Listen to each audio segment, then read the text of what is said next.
Aujourd'hui, la question, et c'est le projet des chamois niortais et du club, donc il ne s'agit pas non plus d'être plus royaliste que le roi, c'est d'avancer sur un stade modulable, dit low cost, donc à coût réduit ou bas. 25 millions d'euros à peu près.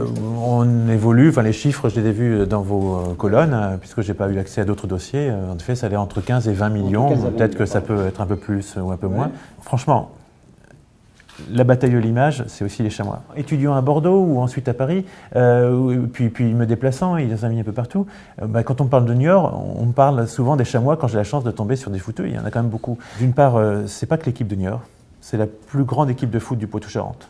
Donc il faut aussi prendre conscience que ce n'est pas la seule collectivité qui peut être intéressée à soutenir l'équipe des chamois. Le directeur du club nous dit qu'en effet, il y a un projet que les chamois pourraient amortir, et à condition que la ville cède un terrain. Je souhaite voir aussi quelle peut être la participation de la collectivité, même si elle ne doit pas être en effet principale, parce qu'on n'aura pas forcément les moyens, mais pour que l'équipement soit aussi en partie public.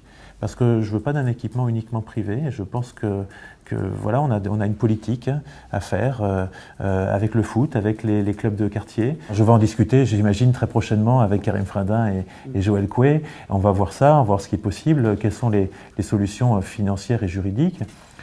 Je pense que ça doit intéresser aussi le département, la région, l'agglo.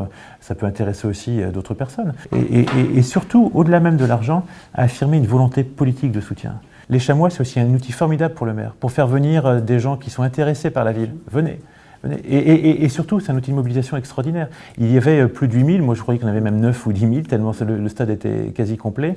Enfin, un sport qui réunit autant, c'est un moment dans la vie d'une ville. C'est formidable, mais ce n'est pas le seul sport qui attire et qui doit être soutenu. La ville de tous les sports, ça doit être aussi une réalité.